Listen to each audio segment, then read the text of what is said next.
Hello, my friends. It's Sebastian, back again. And in this video, I'm going to do some recent sales overview. And I'm going to split it up into three parts, actually, because it's been a while since I did one of these videos. And so there's a decent amount of stuff across like the different genres I like to sell in. So I'll do like, this is going to be a book video, and then I'll split it up. This is going to be a clothing video, and then I'll do books separately, and then I'll do art and objects one. So yeah, this is going to be a clothing one. So, I'm already getting confused. That's not a good sign. But you know what is a good thing? And I feel proud. The very high level pride. I sold a decent amount of Polo Ralph Lauren, a wonderful brand. And I'm not just saying that because Ralph is here. You think and then, when he's not here, I start saying all sorts of bad shit about Ralph Lauren. I wouldn't do that. I wouldn't do that to Ralph, and I like that brand anyways. So anyways, this is going to be great because Ralph is going to tell you about some of the pieces I sold. And so we're going to get going right along. So this first piece here that I sold, I've found a couple pieces recently in quick succession. Is Aviator Nation t-shirt, and they have a very retro, late 70s, early 80s style. And this is a size small. It's sold on eBay for $40. It sold in less than 24 hours. I took an offer. I think I had it listed for 60 or something like that with best offer. And, I was happy to move it quick, and hopefully that's a decent deal for the person that got it. I definitely could have held out and gotten more, but sometimes I'm like, hey, I like the idea of rewarding somebody who's quick on the draw because they must have been really looking for the piece. That's kind of what I'm thinking. Next is a Hugo Boss wool suit. The size of the blazer was 48R. Sold for 85, and I'm not sure what I paid on it.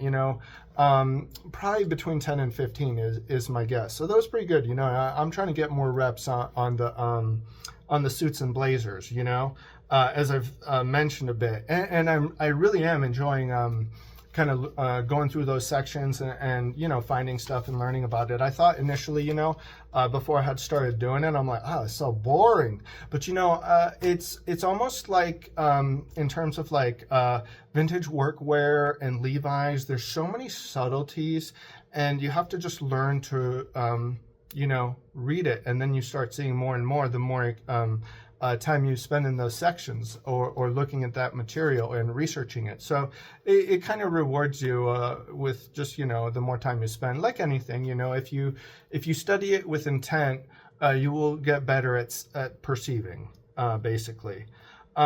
Next is a Coach Rowan Satchel handbag. This one sold for $179.99, and it cost $40. And, I had a kind of bad-mouthed Coach, not because there's anything wrong with Coach. I like that brand. It's because, and I sold this on eBay. These are all eBay sales right here. But the thing, why I was getting so crazy about it is because I kept getting Vero'd on eBay, with the claims that it wasn't a legitimate Coach bag when it clearly was. And so I would be getting the listings taken down by eBay, coupled with that's not good for your account. It dings your account up if you get too many of those. So anyways, I was happy to sell that one, and fairly fast. I was like, I was happy to clear it out of my store because I didn't know if there was like gonna get me eventually, the eBay police. So, and not that bag was legit, so, so don't get me wrong. Next, a pair of Nike low top dunks, triple pink, size 8.5 men's. Took an offer for 50. They cost about 20. These are I'm trying to winnow down my shoe inventory because I'm just realizing I don't like selling shoes. So that's a lesson for me. And it doesn't mean I won't do them. I'm just going to be a lot pickier, and I don't want them to take up too much of my inventory space, which was part of the reason why I'm kind of really trying to set a bit of a higher bar on what I decide to pick up and how much of it. Next is a League of Legends KDA hoodie, size small, and that one sold for $49.99. And the buyer, interestingly enough, hopefully it's okay I disclose this. It was Joe Biden. I'm not joking. I mean, somebody named Joe Biden bought that. And I was like, I didn't know Joe Biden was into like anime shit. That's cool. He should have marketed that more or something, you know. Next is vintage Christian Dior Monsieur Sport wool overcoat, double-breasted. And this one sold for $109.99. I tried to price on the lower edge of the market, so that one sold fairly fast. And it didn't cost too much from what I recall. I want to say it cost between 10 and 15. But I'd have to double check, you know. But it was definitely a good one. It's one of those things, though. I think Yves Saint Laurent and Christian Dior, especially the 80s, 90s, I think they somewhat watered down their brands because they overexpanded. Because this is like a subline, the Monsieur Sport. It's not that it's bad, it's just not the higher end stuff. And that's okay. You can still do well with these things, I think. But just because it has the brand, YSL or whatever, doesn't mean, you know, it is going to be great, is all I'm saying. So, and that's not stuff I really knew. I was always like, oh, those, I mean, I just didn't know luxury brands at all. Just the markets on them until I started reselling. And so it's interesting to learn. Because it's a range, like on anything, you know. I mean, there's going to be a hierarchy of the pieces that are, you know, just going to be much more valuable and interesting, and, you know, they're going to be harder to find. And you'll often have to pay up more for them because if it's obvious, those kind of pieces can often be very obviously nice. The stores will price them up or other sellers will price them up. So that's part of the game. Next is Manu Chao concert t-shirt. La Ventura, size medium, anvil tag, sold for $49.99, just cost a few bucks. Manu Chao was a pretty cool South American band that I remember from like Y2K era. Very fun music. Next is a J. Crew men's Ludlow light blue linen suit, 42R on the blazer. It's took an offer for $60 just because I wanted to move some blazers and stuff and suits because I have built up a bit of been sourcing quite a few of them. So hopefully that was a good deal for whoever bought it. I think it is. And what did the suit? I think it cost between 10 and 12 bucks. That's kind of my recollection on it. And Ludlow is generally a good line for the J. Crew stuff. Next, this was a combo by somebody. It was a All Saints blazer, size XL. And I want to say that one cost maybe like 8 to 10. It wasn't priced bad. And it sold for $49.99. And then the other piece was a marine layer collab with Lost and Found, which is not a brand I know. It's a puffer vest, size XL. And that was $59.99. And they got, I think there was some kind of discount when they bought the two pieces. So I think you got to knock 15% off of those list prices right there. But that was cool. That was a good sales. And the marine layer, I don't think was priced up too bad either. And it was nice because I sold it fairly quickly. Next is a Polo Ralph Lauren iconic burgundy striped rugby shirt. This is actually Ralph talking, not me. And that was a size medium. It sold for, what did it sell for, Ralph? $179.99. What the hell? No, actually, what the hell? I think I overpriced that kind of bad. And it cost about 10 bucks, but it is sweet. It's a good one. It is a good one, but I think if I were doing that again, I wouldn't price this high. I didn't know the market as well on those. And yeah, anyways, I feel a little bad sometimes when I'm like, damn, man, come on, be nicer in your pricing. Ralph is happy though. He's like, you made some money on Ralph Lauren. That's great. Next is vintage Nike Michigan State hockey jersey, size large. It did have a stain on it though that I wasn't able to get out. It's not like a crazy stain, but that one, you know, it cost me like 25 bucks even after coupon. This was at Goodwill. This was a Scottsdale Goodwill where they kill you, and I sold it for 45. So would I do it again? No, that was a mistake. Learning. mistake, and it's okay. I still made some money, but it's not worth the time and effort because, say I paid 25 into that, but I sold it for 45. But then after fees, you got to take fees. You got to take all the work you were doing to source, the capital outlay. There's a cost because you can use that money for other things. The time to photograph. So when you start stacking up all the work and effort it takes, it's like, hell no, that is not good. I'm just telling you my calculating on how I try and measure things in my mind for whether an object makes sense for me. Next is Yadier Molina 2017 spring training St. Louis Cardinals jersey, sold for $50. The size was 48. I can't recall what I paid on that, but that sold fast, and plus the spring training's right now, so it was a cool jersey. I think I think it's a fairly decent deal for the person who got it. Next is another J. Crew Ludlow wool suit. This one was the other one was linen, but it's a Ludlow line. This one's navy color, size 40, sold for 80. And the weird thing is, this one sold better than the other one, and yet this one, the pants had a flaw. And same deal, I think this one cost between 10 and 13 is what I believe. So anyways, it's just good to get reps in the sales on that stuff. Next is Saskatchewan Rough Riders Weston Dressler Reebok jersey, size large. This is a CFL team, and sold for 58. And I remember it didn't cost much. It was around $6 to $7. Didn't cost much, relatively speaking. Next is a Gorin Brothers Funky Monkey hat. I think that's part of their farm line, maybe. So this one was new with tags, sold for 50.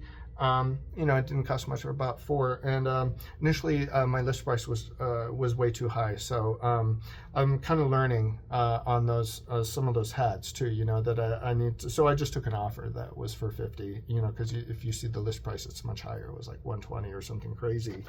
And unfortunately that probably drove away a lot of potential buyers when they see it's fine to list a bit high, I think, to start with, especially if you have offers, but you can't scare away people if it just, the initial number looks too daunting, and out of whack with the marketplace. Next is Diamond Leather's Southwestern fringe leather vest. This one sold for 95. I think the cost was around 8 or 10, but I'd had it for a long time. I had a lot of interest on it, but it just took a long time to sell. So, but still a good sale. Next, United Colors of Benetton rugby shirt. I thought this was such a cool piece. If it was my size, I would have definitely considered keeping it. It was size XL. I wear more like for the long sleeve stuff, probably size medium, even size small. But sold for 75. Someone sent an offer, and it wasn't priced up too bad. I think 8 to 10, maybe even a little less, possibly. I'm not 100%. Going on. This was the first double RL piece I ever found in the wild, and consequently it was a mistake because I got too excited. So that's why I want to share this one, is to illustrate mistakes made when emotion and overexcitement can take place and we don't really reflect enough. So it was a double RL light blue t-shirt, and the reason it's a mistake is it had a little bit of light wear on the back, and the piece itself is not a mistake, but the mistake is how much I paid for it. I paid like 16, and I sold it for 25. So that's not good. But I got excited because it was double RL, so, and obviously that store knew, they clocked it, because it had RL right on the front, and so they're like, yeah, obviously, because they'll miss double RL pieces, especially like blazers and things like that, and those are good. So we don't want them to learn about that. So Goodwill people, please don't watch these videos. Fortunately, I don't have many followers, which is good, because those Goodwill people, they will watch some reseller content, but when people are motivated, they can learn. Whether it's through the channels or through something else, it's just the information's out there. Then next is a Hellstar hoodie, size small, sold for list $79.99. This one took a while to sell. Hellstar is good, but it's like a music label, I want to say. You know, I mean, that's another thing for this. The kids know this stuff. I don't know this stuff. I just know it because I found it and I'm like, this looks interesting. That's it. But probably a little overpriced. You know, that's why it took a bit to sell. So if I was redoing that one, I would probably go with a lower price just to move it more quickly. So say $64.99 with offer, something like that. This next one, same deal. In terms of how it would readjust is Tomorrowland Disney Parks baseball jersey size large, sold on offer for $79. You know, it costs $7 to $8. So next time, a price lower. You know, to start with offer. Next is Greece. The player was Gorgados soccer jersey. So I forget what position he played. He might have been defense. A size XL jersey and sold for $60 on offer. And, you know, that one wasn't priced up. It was like $8. You know, I love the jerseys. So next is this is a contemporary Tori Richard collab with Disney Hawaiian shirt. And material, I want to say was rayon. It was very nice. I like the rayon. I don't feel like you see it too often on contemporary material. So size medium. So this one's hard to find too. For $79.99. So list. It had best offer, but someone bought it list. And, you know, it cost $8 to $10. It was priced up a little bit for Hawaiian shirt because, you know, of course they know a little bit. And, you know, sometimes they'll still try and price, you know, in a friendly way. So just to move stuff, even if they know that it's might have value, because, you know, I think when they're clever enough, the problem is if they try and price everything to market or very high, or they skim all the best stuff and put it to online, it devalues the amount of actual value that's on the floor in the retail stores, their retail stores, the Goodwills and stuff like that. And the problem you face when you're either pricing to market or you're taking all the good stuff and filtering it online is that people that come in, everyone's looking for deals. Whether it's resellers, regular people, and if you take away too much value from the store, it disincentivizes people to even come into your store, because, I mean, people aren't stupid. They know when they're getting value and when they're not. And so the less value you provide people in these stores based on their expectations, it's going to cut your people's motivation to come in and even donate, because a lot of people that buy also donate. So, you know, it's interesting to me. It would be an interesting thing that I'm sure they think about in their corporate headquarters. I'm not saying this cynically. I'm just saying they got to think about their strategies, what part of the object ecosystem they're in, and how much, what's their best way of working it, you know. And they're in a certain part of the chain of the system. You know what I mean? So, and every object system is like this, I think, where you got the closer to the source you get or whatever, you price lower, and then it works its way up to the other customers, you know, the end consumers, basically. So you got middlemen across the board a lot of times.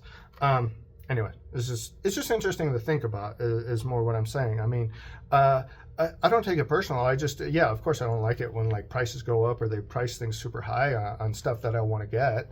But I'm like, you know, I mean, I'm not, they don't owe me anything. So if they don't serve me anymore, I just got to find somewhere else. There's so many objects out here. So it's not personal, it's just business. That's the way I try and remember it, because, you know, they're just doing their thing. And based on what they do, I will improvise my strategy. So always be prepared to improvise, though, because you don't know how they're going to change their pricing strategies over time, you know, and that's okay. Just be prepared.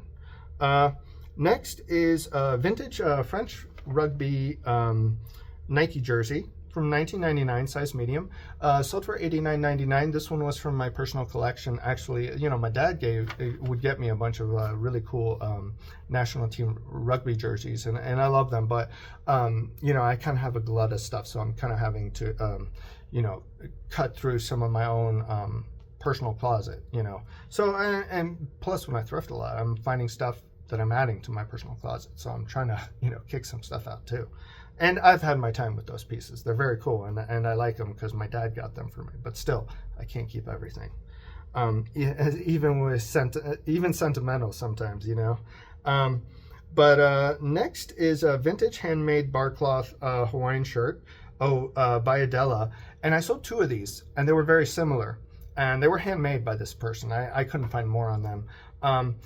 But one sold for 80 and the other sold for 60. And they were huge. They were like 3XL. And they each cost about $10.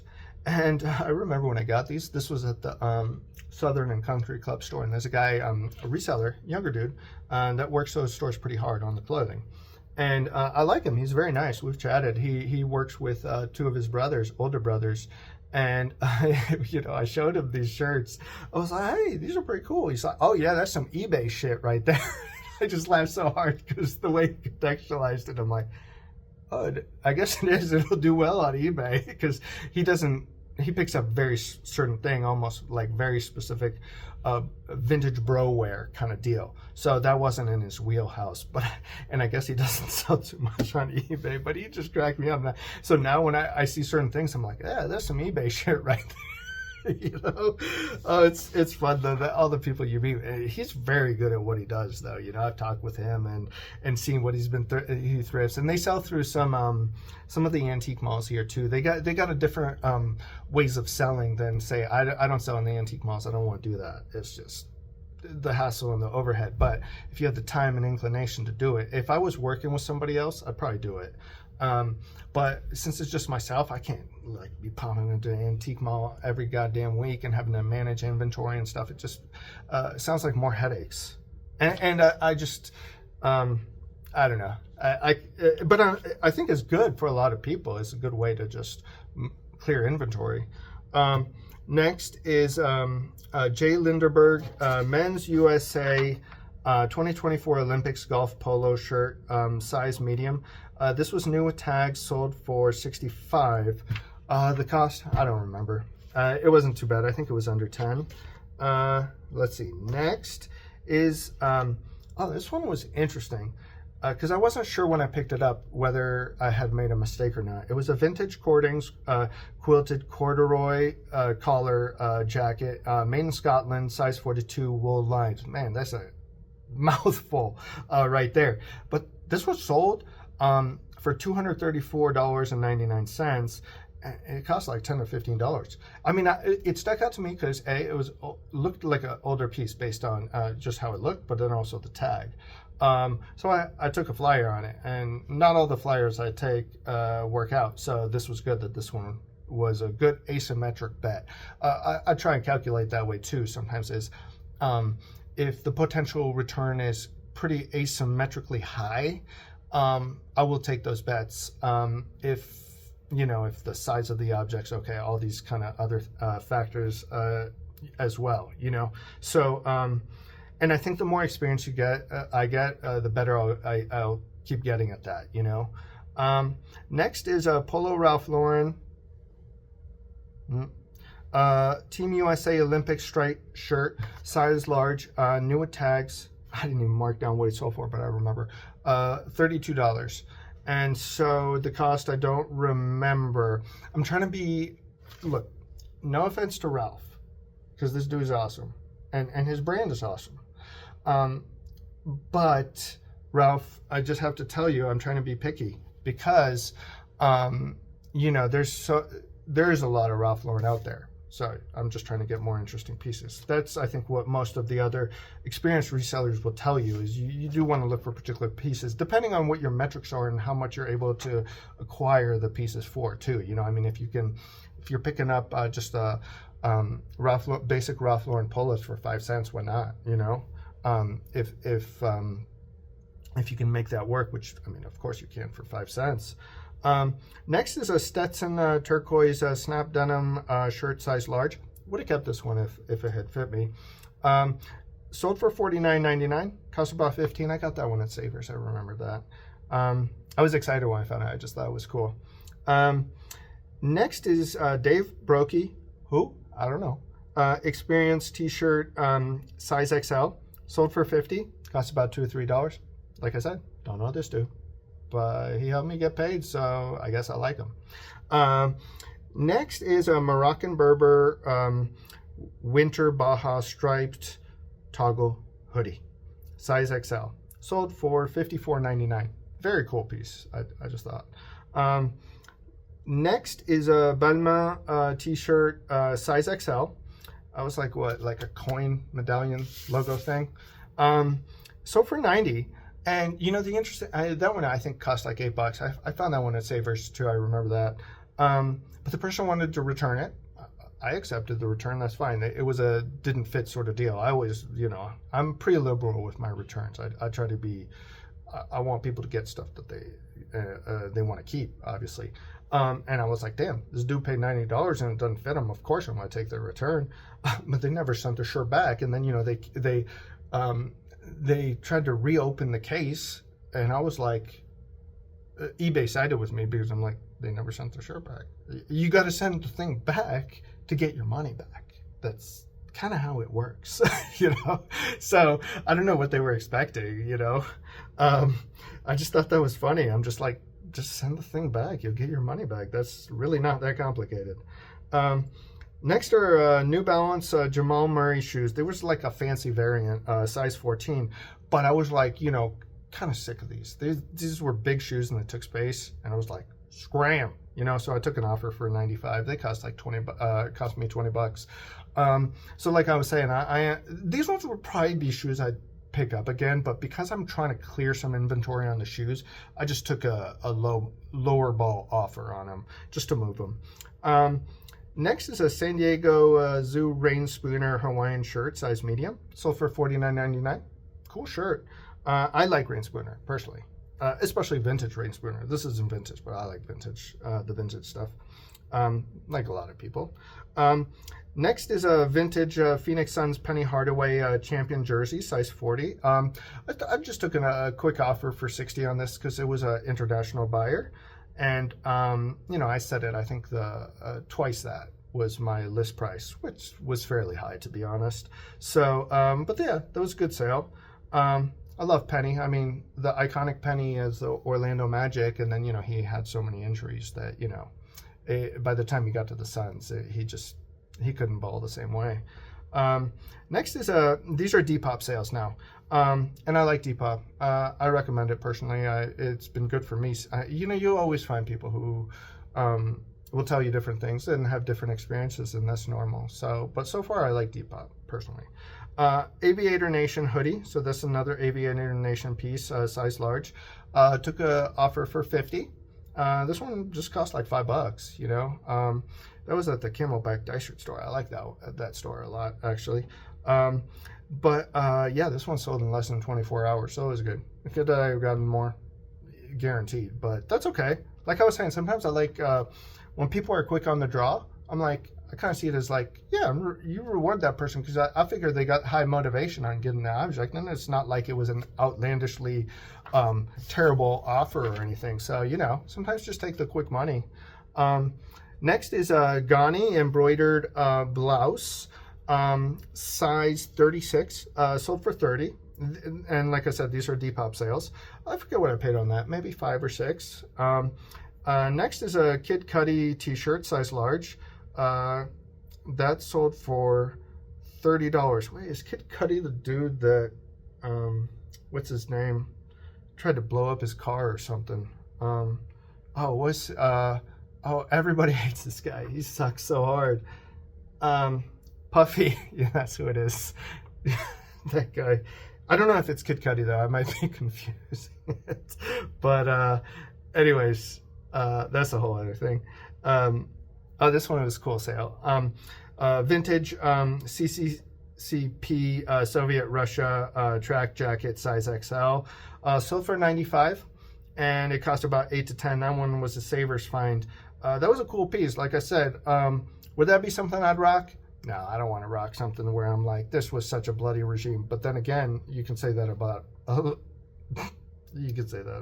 of countries. So, and me as an American, here I am. You know, same deal. You know, now I don't want to upset anybody. You know, you just gotta understand that. You know, every regime does a lot of terrible things. It's not exactly the same, and there's degrees, but just have your eyes open and understand how much blood is on the hands of various regimes is a lot of times.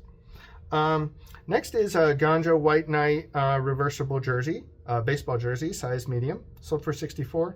Original cost probably about $8. Next is Ferragamo Burgundy loafers, size 9.5, sold for $78. These ones I remember, I think I got them very cheap for like $5 or $6. Because sometimes in the stores, Ferragamo is just one of those brands they don't always really price up, at least here. Next, this was a pickup in LA when I went to visit my sister out there and her family. Vintage Detroit Vipers sweatshirt, size large, Lee Sport. It was Lee Sport, and I think they were a minor league hockey team in that area. And the graphic is just so good on that one. You got the reflection in the visor. That is just so awesome and so quintessentially 90s. Just the design elements and style. Sold for $50, cost like $8 to $10. Thrifting in LA was terrible for me, I should say. But maybe I just don't know the ins and outs, and maybe it's just Phoenix is a lot easier on average, is in terms of as a market for thrifting. Next is a Free People women's quilted dolman jacket, size small.